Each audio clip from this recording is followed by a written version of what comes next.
Siin ruumis on meil siis väike töökoda, diiselgeneraator ja elektri alajaam.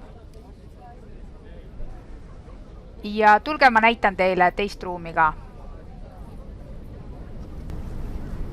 Siin ruumis hoiame me siis erinevaid kemikaale ja siin on ka meie need teabelehel olnud kemikaalid. Ja meil on väike varu ka siin lämmastikhapet 60%. Hoiame ilusti ruumis siin kõik asjad korras, et midagi sassis ei oleks.